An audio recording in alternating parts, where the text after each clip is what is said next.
Good evening, everybody. Thank you for joining us this evening, for Now You Know, Was Estu, a conversation about early Jewish food sources in Toronto, presented by UJA and the Ontario Jewish Archives Blankenstein Family Heritage Centre.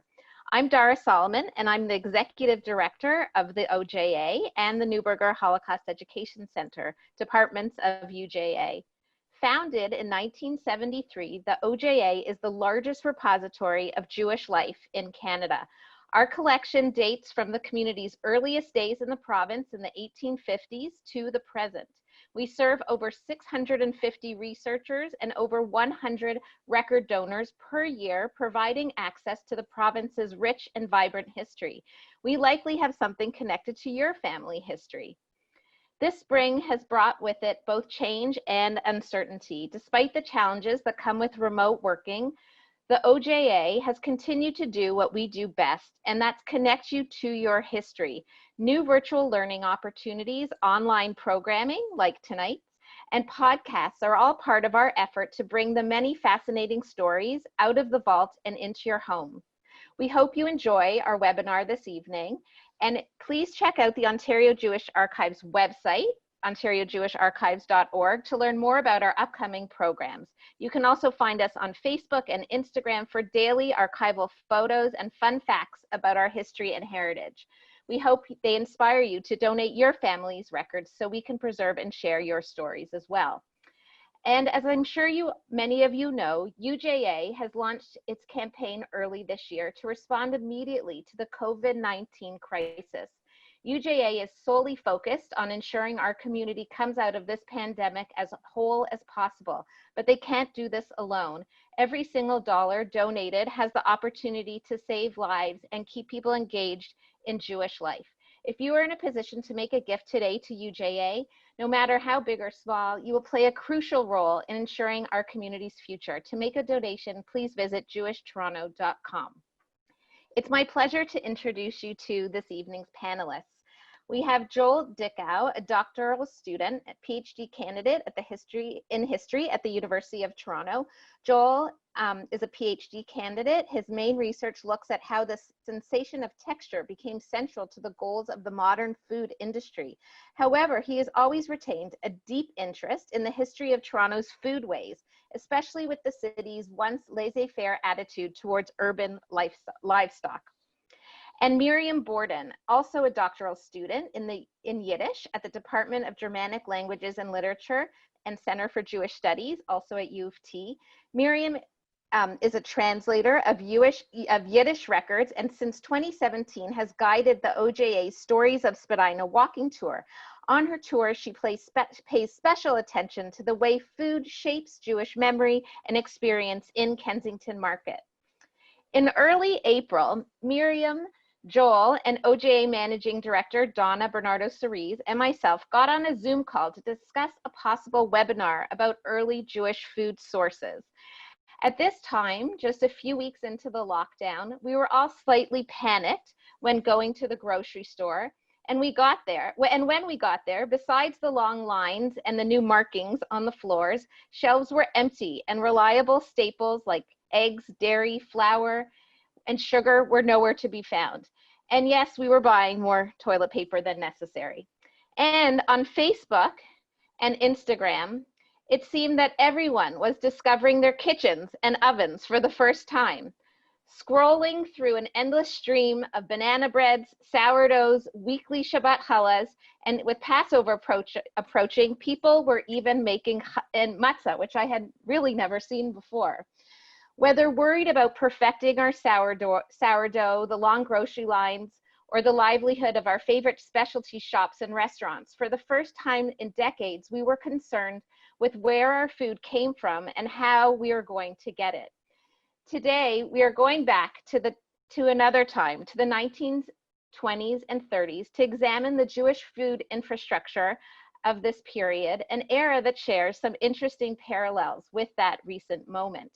Much of our conversation is going to focus around Kensington Market, one of Toronto's most distinct and historically significant neighborhoods. Known for its bustling streets, eclectic character, diverse ethnic food shops, and close-knit community. It can trace its roots back to the early 20th century when it was better known as the Jewish Market. The market was the epicenter of Jewish cultural life in Toronto, and it nourished the culinary, intellectual, social, and entertainment needs of the community and offered a refuge to Yiddish speakers arriving in Canada during the first half of the 20th century. By 1920, Kensington Market was a bustling Jewish neighborhood, serving all the needs of this largely immigrant community. Businesses ranged from food purveyors like kosher butchers, dairy and egg stores, and bakeries to social gathering spaces such as restaurants, ice cream parlors, and billiard halls, all of which functioned as social hubs for the residents. Today, we're going to focus on those food purveyors and on the food infrastructure of this period through an examination of a selection of records from the OJA collection. And then we'll save some time at the end for your questions, but feel free to pop them into the chat throughout the conversation. So thank you for joining us. Thank you, Miriam and Joel, for being here. Tonight we're going to start with poultry. And we're going to examine a few different records, as I said. So if you take a look at this entry from the Jewish Directory from 1925, which is an incredible resource of ours at the OJA, you can see sandwiched between shirt manufacturers and slipper manufacturers, you have all the lists of slaughterers in the city in 1925, and you can see so many of them are in the Kensington area. There's Anderson Jacob on Baldwin, there is Darfman Zolman on Nassau, Farber Jacob on Baldwin, Max Farber on Dundas, Moses Finkelstein on Queen, Mendel Hyman on Kensington, and the list goes on and on. And I would love to start by better understanding the chicken situation and how somebody would go about buying a kosher chicken in Kensington Market in the 20s and 30s. So Joel, maybe we'll start with you and you can explain to us how this all worked. Right, yeah. So poultry was really the lifeblood of Kensington Market in the 1920s, well up into the 1980s, in fact. It gave Kensington a lot of its character. It was something that's been remarked on by journalists of the time. It really captured the attention of Toronto's earliest photographers as well. So photographers such as William James, who was one of the first of Toronto's photographers in the 1910s, really made his career, or started his career, taking photos of this live poultry trade. So the live trade really worked kind of in two parts, right? So you had people, businesses that would specialize in bringing in poultry and eggs from growers outside of the city. And there were cooperative associations that, or corporations in some cases, cooperatives in other cases, that would bring poultry in and wholesale to these market traders. Some of the best known got their start in about the 1930s and maintained their way into the 1980s. Names like Nathan Goldlist Poultry or Augusta Poultry and Egg Market were really staples. And they would supply people with birds. So you would go to this, this market purveyor and you'd say, okay, I want a chicken. And you could get your chicken. You could even get them from wagons earlier on. And then you would take them down to another business, this other trade of sort of DIY backyard shochets who would kosher your bird for you. And,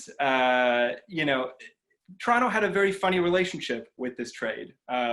From the 1920s, it wasn't just under the attention of journalists, but began to fall under the attention of city regulators as well. So here is a great picture, actually, of an argument, probably, as best as we can tell, probably an argument between somebody who wants to buy a chicken and having an argument with one of the wholesalers of poultry, the Ontario Poultry Association, which was a fully Jewish poultry association that would wholesale birds to these small markets. So he's probably being stopped on the street and said, don't buy your poultry. These people are, we're not given the right to unionize. We're not getting fair prices. Our buyers are going elsewhere. But the city officials were actually fairly reticent to this trade. There was numerous attempts throughout the 1940s to regulate the trade, to shut it down in all of Kensington, in the space that, you know, from College Street down to Dundas and from Spadina over to Bathurst, that whole square area, the city actually regulated that no poultry trading and no poultry slaughtering could happen. But the laws were rescinded. There's no real record of why, but the assumption is probably just that it was very popular and it sustained a lot of people. And again, the city really struggled with this. They tried to curtail the market and really clean it up. There was a whole health issue that arose in the 1970s with an underfunded Toronto Humane Society, the animal control arm of the city. And there was also mounting concern that people were buying these birds, not necessarily to have them slaughtered and taken home and rendered into fat and whatnot, but that they were actually bringing them home to lay eggs and to have sort of their own backyard egg production facilities, or worse, that they were slaughtering these animals on their own in their backyards. So in the 1980s, the city really put their foot down and they regulated what had been a remarkably unregulated animal trade. In fact, you could have any number of farm animals in the city in your own backyard up into the 1980s. Yeah, there was accounts of that I saw in the city archives of one neighbor complaining about his other neighbor's downtown mink farm that he had in his backyard. So it really was this sort of Wild West in Toronto. But in the 1980s, the city put their foot down and really changed the face of the market. They said no more live animal trade. And so that cut down on fish. There was a live fish market, cut down on rabbits, and really eliminated the chicken trade. Some people were happy about that. Some of the newer comers in the market, some of the vegetarian businesses were quite thrilled with this end of the poultry trade, but others were less keen, and so really kind of shifted the way people acquired their poultry in Kensington and in Toronto. Right. And in this photo, I just always like to point out that in the background, you can see a peddler. So there was that, you know, those transitional years where people were still peddling, as well as having shops running out of the front of their homes. But by the middle of the 40s, Kensington Market was shifting, and there was definitely a movement north of the Jewish community into the suburbs. And this photo here, maybe Miriam can talk a little bit about this move to the suburbs. And this is a photo of the opening of the Steinberg's grocery store in Shepherd Plaza, just down the street from the Sherman campus where we're located. Yeah. So I think what strikes me immediately when I look at this picture is just how different the whole shopping experience at Steinberg's is from what we just saw in Kensington Market, right, with the previous photos. So, I mean, everything from like fluorescent lighting, buffed floors, you know, different departments that are all under one roof. It's sort of this like gleaming palace of food. And in the meantime, you have Kensington is this open air market, where goods often, even today, sort of spill out onto the sidewalk. You have to like maneuver your way around crates of you know, vegetables and maybe poultry at one point. And overall, I think the experience of buying food just moves inside, and I think that's what you really see in this photo. And on top of that, it becomes sanitized. And I think that also really reflects, I think, a shift in the self-perception of the Jewish community as they're moving, as you said, Dara, as they're moving north up out of the market. And, you know, like, for example, a sparkling clean supermarket is a very strong image that counters any kind of, you know, anti-immigrant stereotypes where, you know, immigrants are perceived to be diseased or dirty or something like that. I think Kensington Market does a good job of reinforcing a lot of those stereotypes. You go there, and I think often people, when you talk to them about, you know, on the tours we do, I ask people if they have memories of the market, they talk about the smell, and the smell is still certainly a part of Kensington Market, even today, right? And I think, yeah, these sort of gleaming palaces of food that these supermarkets were and still are, they do so much work to counter all of those sort of potentially negative images. And I also think there's something symbolic about, and maybe not so, I don't know if it's so subtle, but about enclosing a Jewish food market like this, like in this enclosed space, because in effect, if you think about it, it separates Jewish food and the whole experience of purchasing that food from the outside world, right? So it's a very powerful way of actually muting one's, overt Jewishness at this moment when it's actually more beneficial to the group to just kind of quietly blend in and become Canadian. So I think that's also an effect of enclosing the food buying experience in this way. And also kosher supermarkets are a part of this process of becoming Canadian, because in the 1950s, and this is already from the 1960s, but in the 50s, and even a little probably before then, becoming Canadian meant becoming a consumer, right? This is what everybody's concerned with. And there's this scholar, Eitan Diamond, wrote this really great article about exactly this process of how Jews move from Kensington into the suburbs and develop what he calls this sort of kosher lifestyle, which allows them to blend religious traditionalism together with this suburban consumerism. And kosher food in supermarkets is actually indicative of the expansion of the kosher food industry more generally. And that also sort of a sign of the way kosher food is, in a way, in some ways, becoming more mainstream. If it's available in supermarkets, anybody can buy it. It's sort of exposed to everybody. It's, and especially, I mean, Joel was talking about the abolishment of the live animal trade in the 80s. The 80s is when this really takes off. So we can sort of trace this from the 50s, the late 40s even, through the 50s, the 60s, 70s to the 80s, and the 90s. So it's actually fairly recent that we talk about sort of kosher food being widely available and the kosher sort of stamp being on hundreds, thousands of products at this point. That's something that's actually, it's fairly recent if we think about it. But we begin to see it in this period. This is 1968, this photo. We begin to see it then, and it only sort of expands from there. Right. I think also it's interesting to think as people move north, the memory of Kensington became sort of separated because it, like, geographically from where they were going, and so it almost similar to like Chagall's paintings of the shtetl, like it sort of morphed this memory, and it became even more exotic in people's minds. And you hear of people, oh, well, we would go down on the weekends to go see it, almost like a museum, or this like relic of the past. So it's interesting how it took on this different dimension as people physically moved away from it. I think we'll switch gears now and talk about produce, which is our next topic. Oh, here's one more butcher shop that was on Harvard, so just a little bit above the market. It's a great photo from 1940. So here we have a wonderful photo from the 1950s of the Augusta Fruit Market. So a little past the period we're talking about, but still you get that busy street scene. There's a popcorn vendor, there's strollers, tons of people, and fruits and vegetables pouring on to the sidewalk. Joel, can you tell us about the world of produce? I think it's such an interesting history here in the city that most people probably are unaware of, and the different players and the roles that some of the Jewish community played in this world.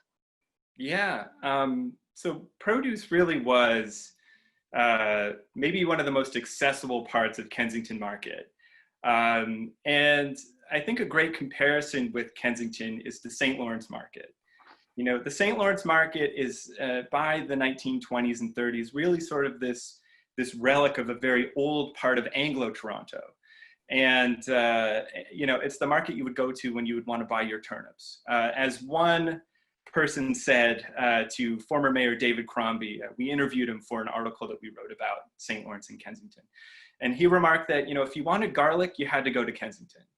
So Kensington is really this place where you're getting a diverse foodways, really a European foodway reflected in the types of vegetables you could buy.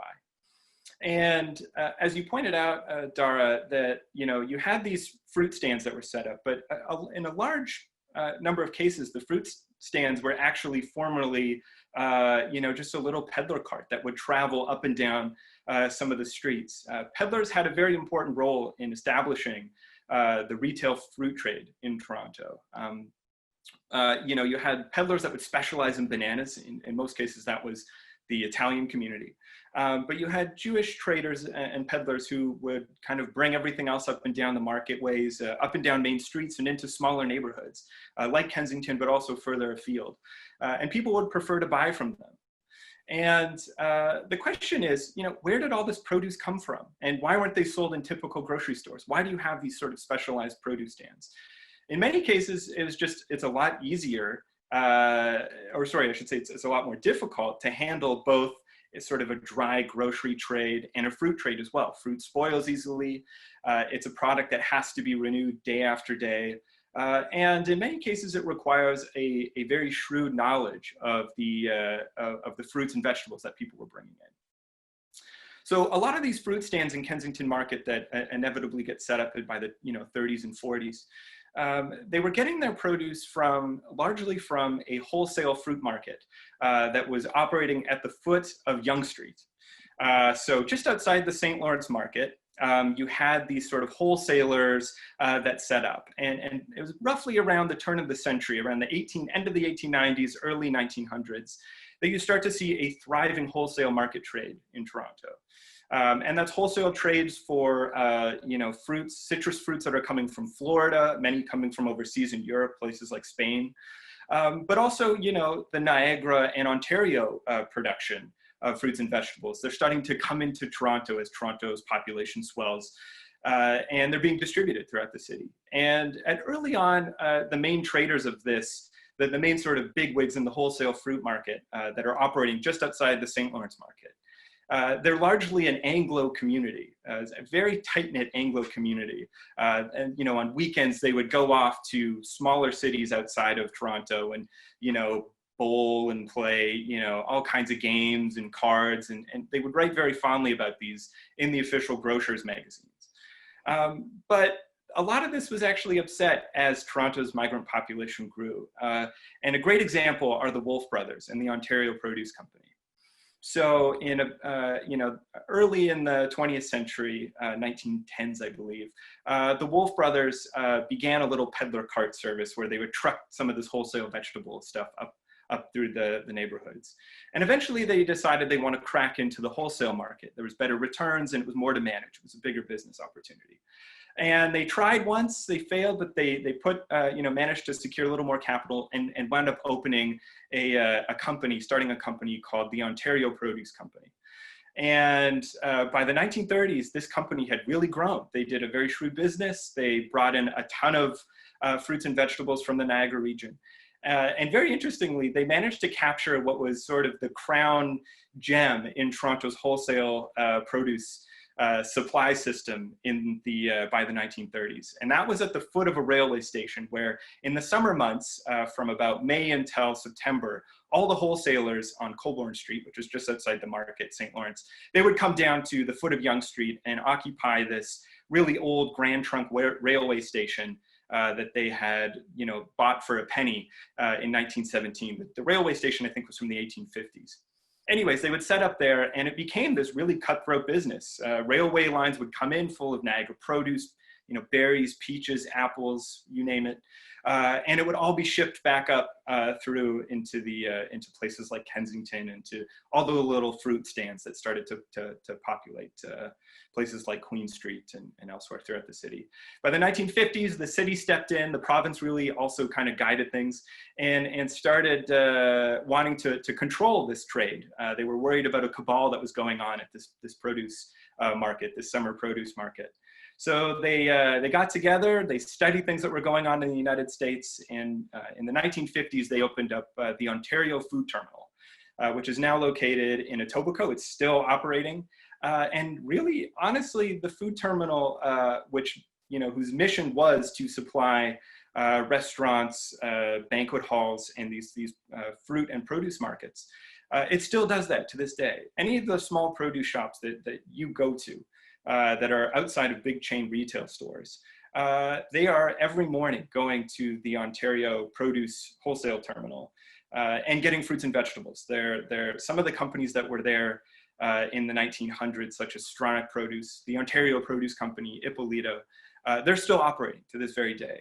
So there is this really long and strong connection that the Jewish community did have a strong part to play in establishing and maintaining this very fundamental lifeline in Toronto's food system. Thank you. And Miriam, maybe we could talk about sort of the elusive fresh vegetable in Jewish cooking, traditional Jewish cooking, where it seems that fresh vegetables are turned into, something very different than what it looks like when you buy it in a store like this. So I actually have here photos of Mimi Wise, who's one of our iconic heroines in the archives. Mimi Wise was a community member, very involved in Hadassah, served as the president of her chapter in the 60s. And we have these wonderful photos that were taken for a photo shoot for the Hadassah Bazaar in 1959. And that's Mimi in her kitchen making cabbage rolls.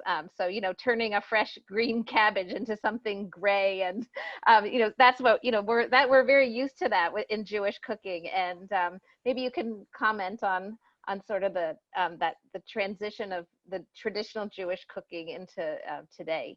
Sure. Yeah. So I think whenever we think about sort of foods that have like personality and have their own sort of like legacy and history, I think it's always really important to think about why these foods become characterized the way they do, right? So how cabbage rolls become gray, or how sauté until gray becomes part of sort of the landscape of Jewish cuisine. Why this reputation? So I think if we think about Ashkenazi Jewish food, so Jewish food that comes from Eastern Europe, we think about cholent, we think about gefilte fish, we think about brisket, we think about matzah balls, and like, what do these things have in common? Well, they share sort of a generally limited color palette. There's not a lot of greenery there. They're considered to be pretty heavy foods. But that heaviness, I think we need to pay attention to exactly those elements, right? That heaviness actually signals nutrition. These are high protein foods. They're rich. They are creative ways of stretching your ingredients when we don't have a lot to begin with, right? They're ways of making a lot out of very little, generally. Taking cheap cuts of meat and turning them into a brisket, I suppose. Turning it into a meal that's gonna, they're not cheap anymore, but turning it into a meal that's gonna feed the whole family, right? It's about taking advantage of ingredients that have very long shelf lives. So sort of the opposite of fresh produce in the market. Things that you can be dried and stored for, harder times if they're down the road. So things like barley and beans and flour and things like that. I remember hearing Michael Wex give this awesome, really entertaining talk about the Yiddish mama, and why is the Yiddish mama always shoving food down your throat? Well, because she doesn't want you to become malnourished and contract some horrible disease because you don't have enough body fat or whatever and die, right? So she's actually saving your life by constantly feeding you.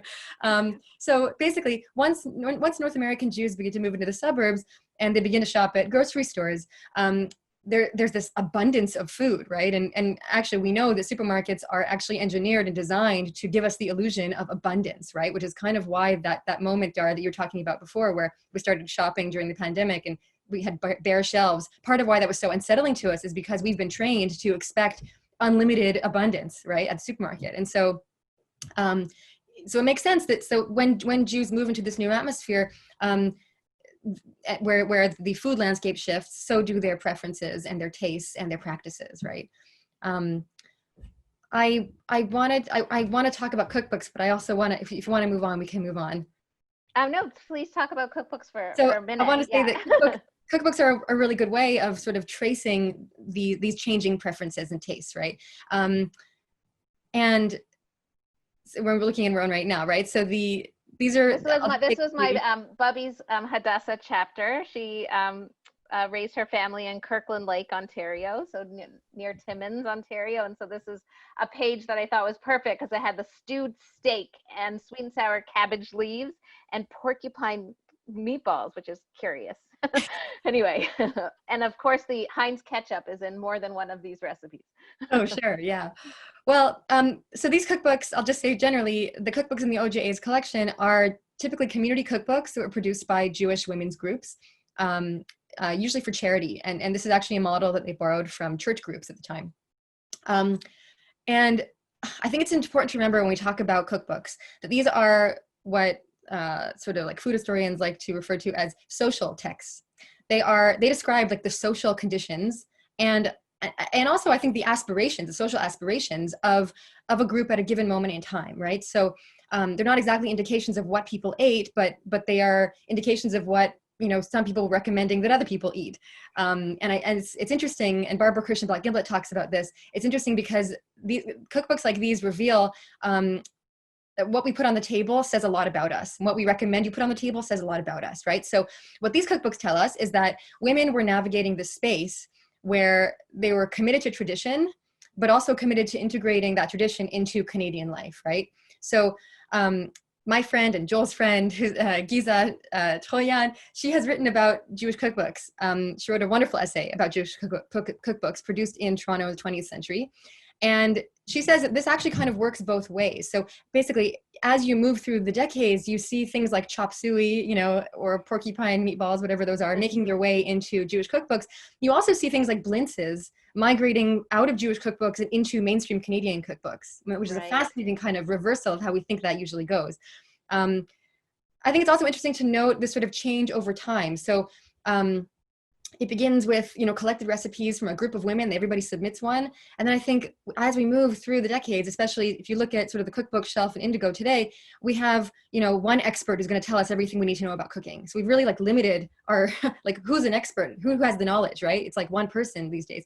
And I think that speaks to a larger trend, and also an anxiety that we see sort of cropping up from time to time. I can trace this back to Yiddish texts from the 1500s.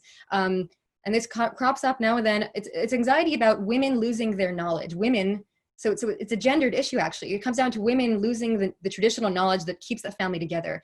And I think that actually really interestingly reveals how valued women actually are as keepers of tradition, right? So, so interesting. Yeah, the food is such an important piece of that.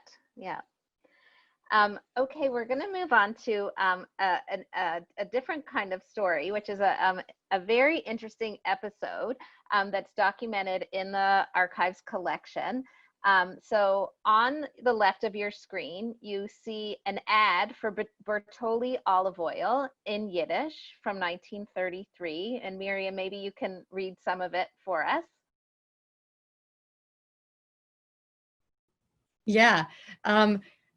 It's a little bit small, but basically it says, it's advertising the fact that you can now buy Bertolli oil in 16-ounce cans, or you can buy them in smaller ones. And if you don't see it at your, you know, local grocer, you should ask for it, because at the very bottom, Calarco & Son will help you import it to wherever you are in Canada. And it's really about Canada. It's not even limited to Toronto, even though this is an ad from the Toronto Yiddish newspaper. And then in the very middle, you see a certification of kashrut from the sort of presiding rabbi in Grobart, in Rabbi Grobart in Toronto, and he's certifying that this olive oil is certified kosher. Right, and on the right of the screen is a letter of complaint from the Palestine Importing Company to the Kehila, the institution that designates items kosher. And on the, whoops, sorry, I thought I had. I thought I had a little clip of it, but I'll try to read the most important part, which is, you will note that this oil carries the hechsher, dear sir, as you are the president of the Kehila of Toronto, we are sending you herewith a copy of the advertisement of the Italian olive oil appearing in today's issue of the Daily Hebrew Journal. You will note that this oil carries the hechsher of Rabbi Grobart, against which we wish to lodge our protest to the Kehila. We are protesting for the reason that our company is endeavoring to make the Jewish users of olive oil conscious of the fact that the world's finest olive oil is produced in our own land, and to realize that when they buy Palestine oil, they are at the same time helping the land of Palestine. So it goes on to explain that they're very upset that this hechsher was given to this because it's counter to supporting the before the state of Israel, but supporting Palestine. So I thought this was so interesting, and I thought that Joel can tell us a little bit about the olive oil industry at that time, which came from Italy, was also made by another immigrant group that was growing at that time in Toronto.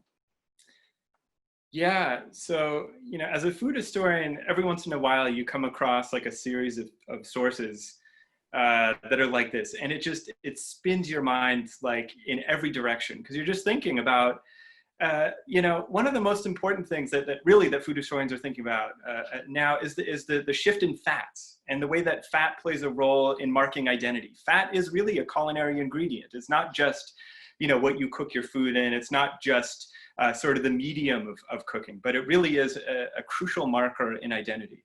One of the premier products that was strung across the Atlantic Ocean during several waves of migration from Italy was olive oil. And Italians were fiercely reliant and wedded to their products. And probably unlike most other immigrant groups, or certainly more than any other immigrant group, we're really interested in bringing back and bringing over products from Italy, both as signs of sort of their cultural communities and sort of sustaining their cultural communities, but also as a way of funding further migration.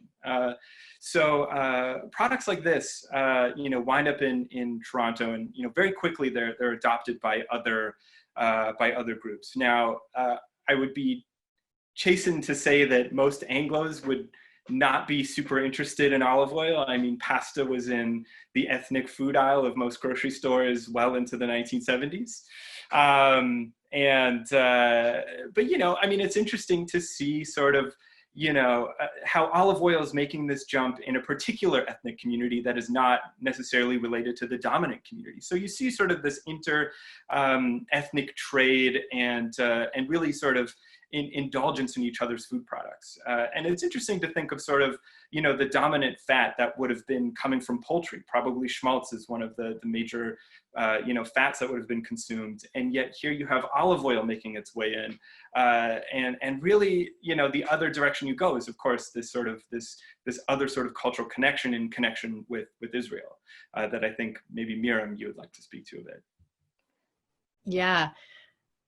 Yeah, it's so interesting about this sort of the change in fats. I love that.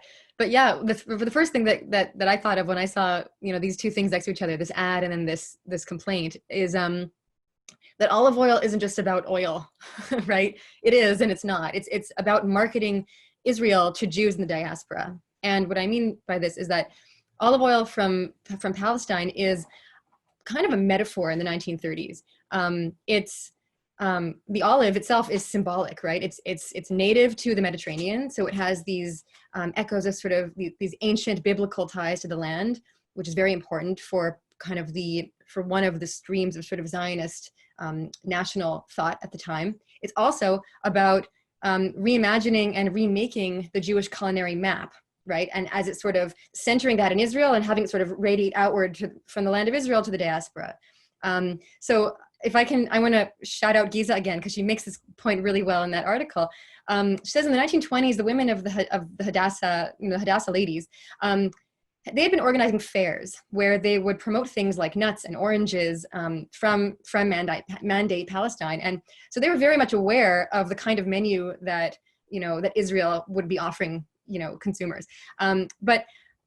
But Israeli food, as we might think of it today, is actually totally absent from their cookbooks, which is really interesting. And it's even in Mandate Palestine, was known as the Yishuv, right? In the Yishuv, the food is generally Ashkenazi food, right? That people are bringing with them from Eastern Europe as they're migrating there.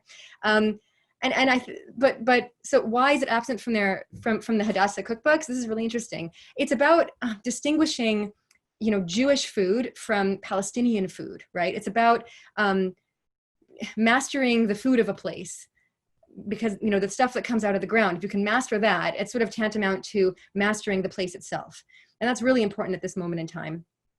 So olive oil is is about celebrating the success of Jewish agriculture in the region, right? A region that is totally foreign to people from Eastern Europe, right? This is a completely new climate. And so this is about celebrating that success and therefore making a case for the Jewish homeland in the Middle East, right? So it's a very interesting, I love these things together because they just tell you so much. And if I can just say go back one more time, still go back. This is why Ashkenazi food gets such a bad rap eventually, right?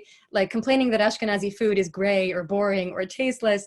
Like these are not objective truths. I think it's a question of taste, but they're not objective truths, right? And I think it's important to remember that at the root of that sort of rhetoric about Ashkenazi food is actually a narrative of abandoning Jewish cuisine from Eastern Europe in favor of Middle Eastern food that's grown now by Jewish farmers and then absorbed into sort of the Jewish culinary universe, right? So it's about cultivating the land and also cultivating this sort of new Jewish palate.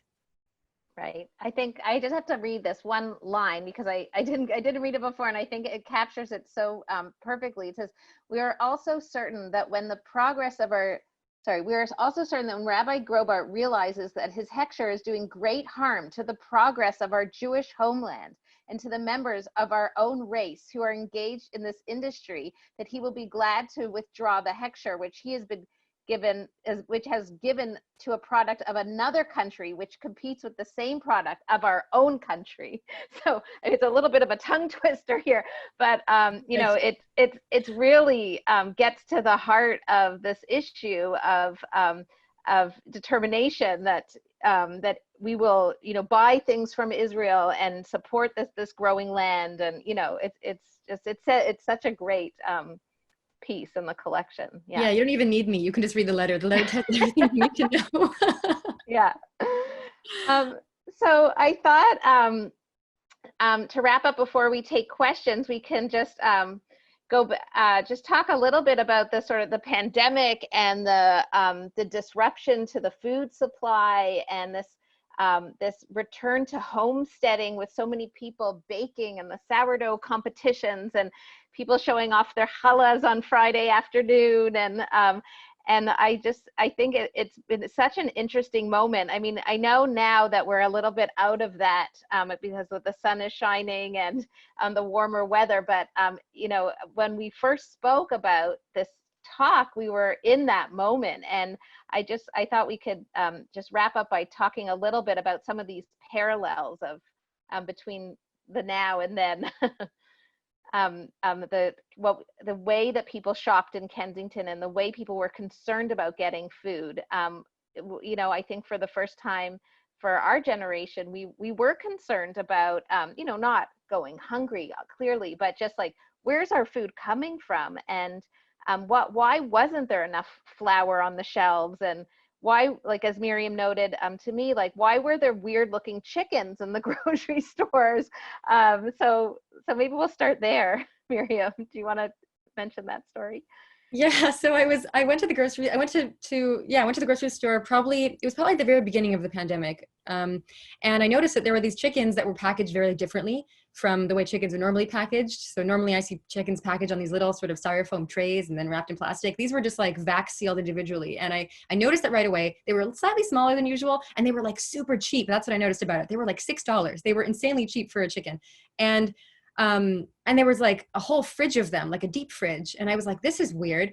And then I came back like the next week and there were those chickens again. And there was like, this time there were 2 fridges full of them. So I was like, where are these chickens coming from?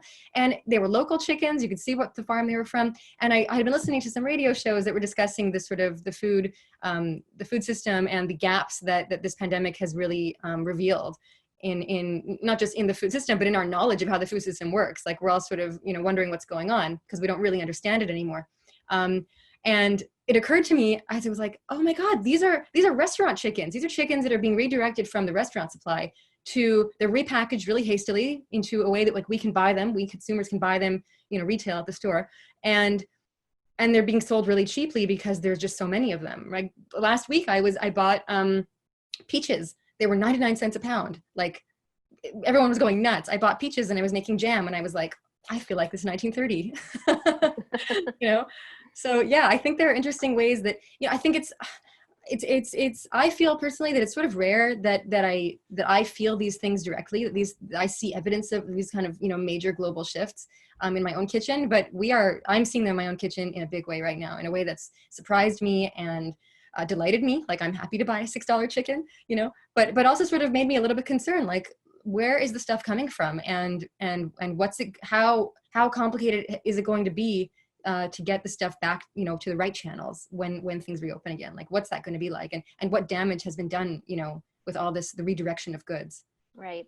Joel, what are your thoughts, since you're so knowledgeable about our food supply and where things come from and where they used to come from? Right. Yeah. I like Miriam's point. You know, we are sort of in this moment of ultimate redirection, and a lot of the hidden parts of the food system are being revealed to us. I think especially in wholesale, you know, I mean, like the wholesale markets are totally in a disarray. And you know, that explains why, for example, it's been really hard to get yeast. The issue is not that, you know, when you're baking your bread that, or, you know, shopping for yeast, that they don't have enough. They have plenty. The issue is with the packaging and the packaging systems in order to scale it down for consumer uses. So, you know, maybe it's a great time to buy in bulk, to, you know, sort of stock up. And I'm really curious as to how many people are still baking bread after that first wave. Like, it is a difficult practice. I've seen so many articles about, you know, trying to encourage people to try, and, you know, it's really easy. I can tell you, as a multi, you know, year-long baker, it's not easy. I'm still struggling to come out with nice looking loaves. So, but, you know, I hope some people stick with it. One of the things I wanted to touch on was, you know, sort of going back to Kensington, was to consider the role of, like, the small scale, these medium scale markets, and especially fruit markets. You know, one of the things I've noticed, for better or worse, is that there are very few lines and very little organization for going into a little fruit stand. On a bad day, that means it's going to be packed, and, you know, rules about COVID and distancing are flouted, and, you know, you might want to hold off from going in. But in, you know, other times, you know, these markets are still going strong, and you can walk right in. You can kind of, you know, go through, pick up your produce, in some cases in large quantities and at very cheap prices. And that's an interesting thing about Kensington, is that, you know, there was Oxford Produce is a great example of a store that was run by, I think, a Chinese family for at least, you know, 2 generations. And it was on the verge of closure. And in fact, they had sort of admitted that they were going to close the store as COVID came in. But another person, you know, came in and bought the business and is now running a fruit stall. So where, you know, Kensington has undergone a tremendous amount of gentrification, and a shift in terms of its priorities from really being a daily food market into a tourist and restaurant market. It's that tourist and restaurant side that's really going to be decimated.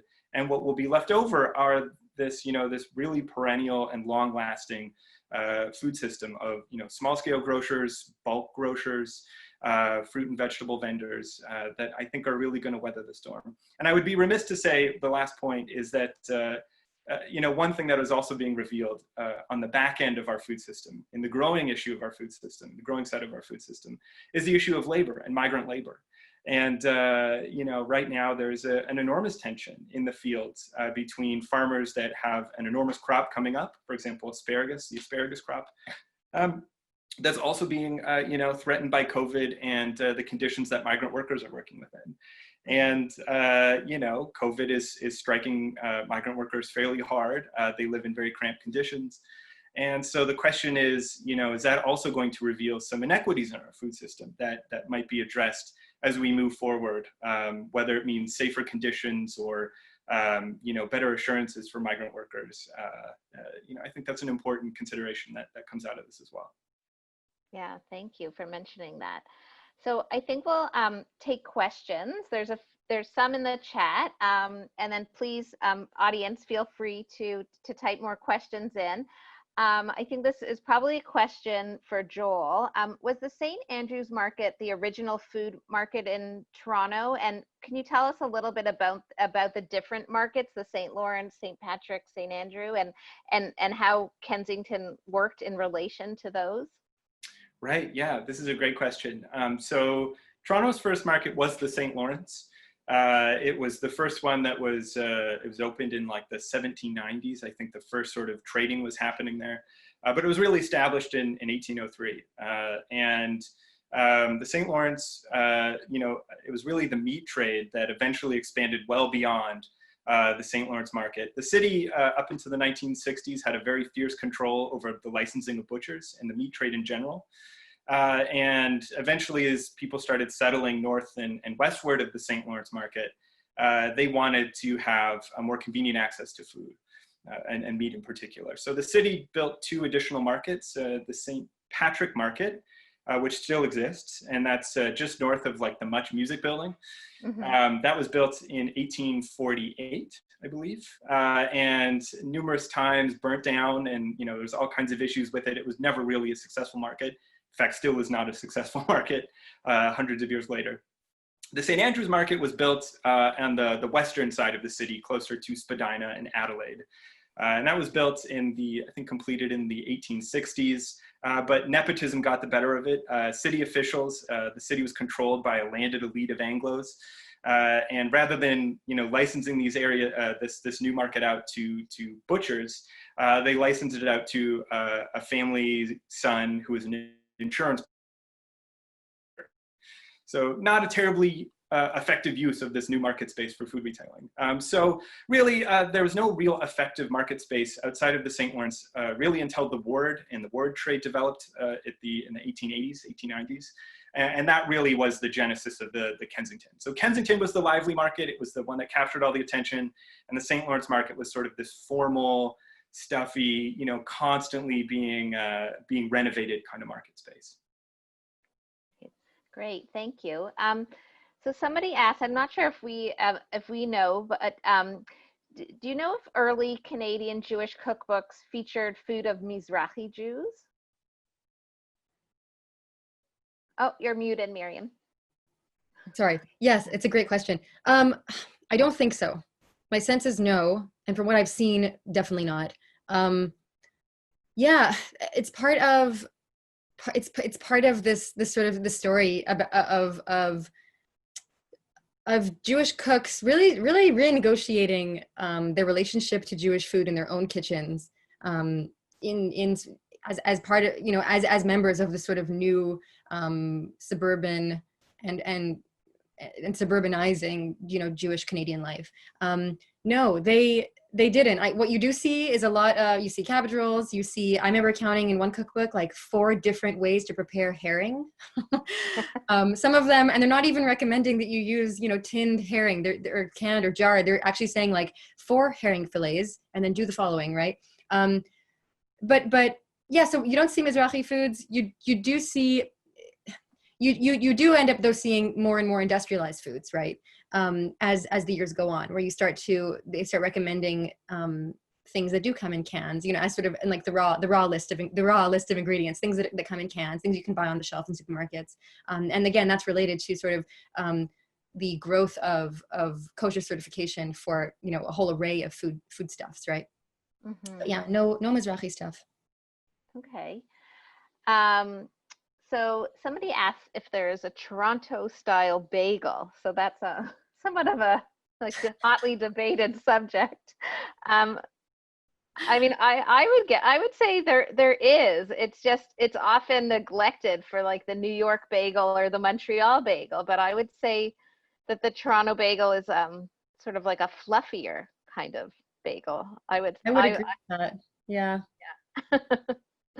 I come from New York, so I feel like I speak with authority here. Yeah, I think, and I enjoy Toronto bagels. Yeah, they're certainly like softer and fluffier. I would say New York bagels are like dense.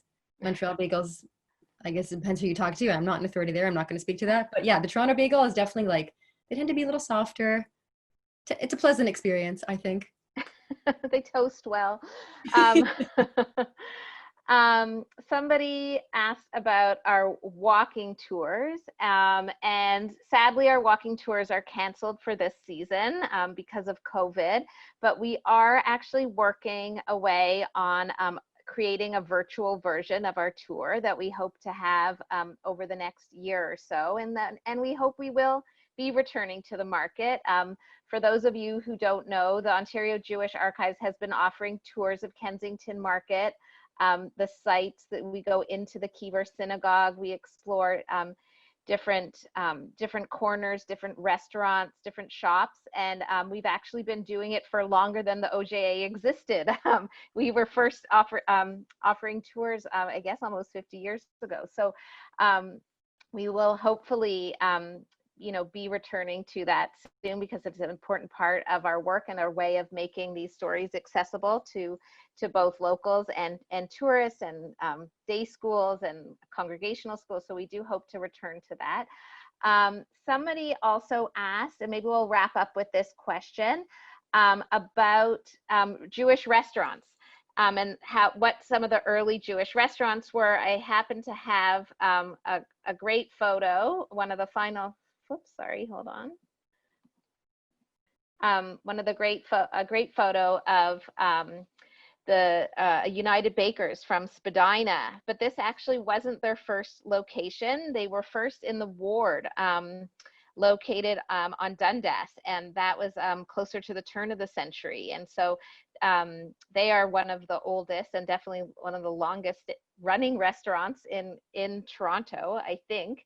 There were lots of restaurants on Spadina, on College as well. There was Shopsowitz's a little further up from Spadina, and a whole bunch, and you can learn more about these on our website.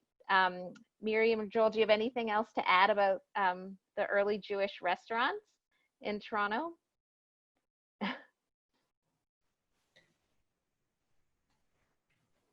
Well, I mean, yeah, what I like about what I like when I talk about Jewish restaurants on the walking tours, for example, usually I talk about them in relation to the Standard Theater. And basically, Jewish restaurants didn't exist in a vacuum. The ones that Dara, the ones that you were just talking about, they existed as part of sort of like a constellation of Jewish owned businesses, all different bookshops, and I mean, United Bakers on Spadina was part of that, and the theater, and various other, the ice cream place, Wallerstein's, I think, right, on Spadina too. So I think there's a whole constellation of these Jewish owned businesses, some of which served food and some of them didn't, that are all, they exist in relation to each other. So I like to talk about, the fact that people before a show and after a show at the Standard Theater would sit and I think, Dara, you and Evelyn Tobin recently discussed this very thing, right? That people would, before the show and after a show, they would frequent these cafes on Spadina, and sometimes the actors would come, and it was a very exciting sort of place to be, but it was part of this whole bustling life that all happened on Spadina. We could do a whole webinar just on Jewish life on Spadina, right? Yes, yeah, definitely. Yeah, exactly. Just and in addition to that, it's also when you think about restaurants, you also have to think of their patrons, right? Just like Miriam is saying. And, I think just as much as people going to the theater, you also have all the people who are working in the garment factories. The United Bakers is a quick lunch, advertised quickly. Like, it's a place you go to get your lunch so that you can get back to work. And so you think of the delis really on Spadina that are doing like this, they are essentially the lunch counters for an enormous part of Toronto's workforce. So yeah, I mean, that's really when I think of Toronto and its Jewish restaurants, I think of sort of its lunch reputation. Right. Yeah. That's great. So I want to wrap up tonight's program. I want to thank Miriam and Joel so much for your knowledge and wisdom and for sharing it with us tonight. And I want to thank Mark Bassman, our tech support, and Donna Bernardo Cerise, who is managing the chat and helping out behind the scenes. I hope you all stay well and enjoy the reopening of the city, but please do stay safe and have a good night. And please check our website for future programs. Good night, everybody.